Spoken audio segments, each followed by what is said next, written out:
My name's Burt Prelutsky. I'm going to read to you from my book, Conservatives Are from Mars, Liberals Are from San Francisco. This chapter is called Being Guilty Means Never Having to Say You're Sorry.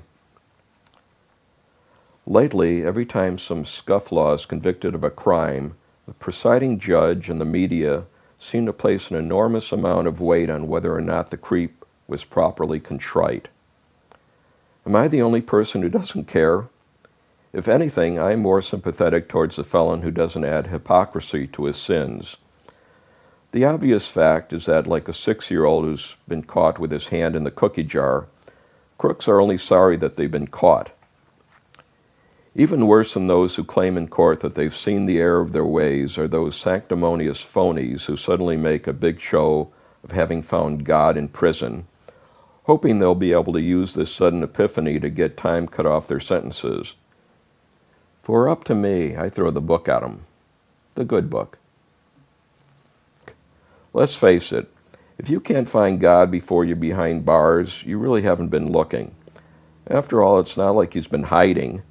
If I were serving on a parole board and some chucklehead tried to convince me I should grant him early release because he discovered religion, I'd tack on extra time for attempting to perpetrate a con game. So far as I'm concerned, if he'd truly seen the light, he'd understand better than most people why he should be punished to the full extent of the law.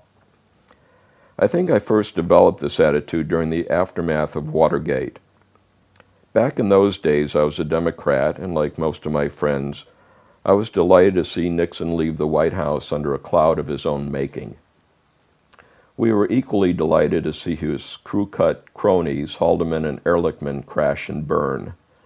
But only I seemed to resent the fact that White House insider John Dean got so many brownie points for essentially ratting out his chums and colleagues.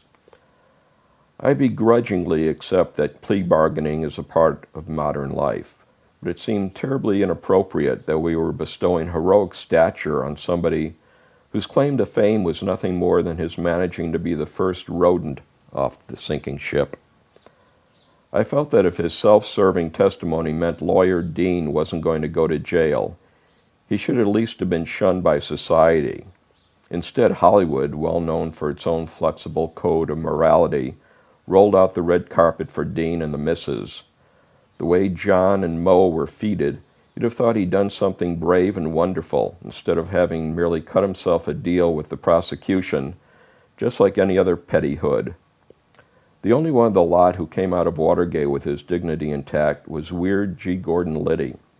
He didn't whine, he didn't apologize, and he served his time without trying to convince anybody that he had found either Jesus or his marbles.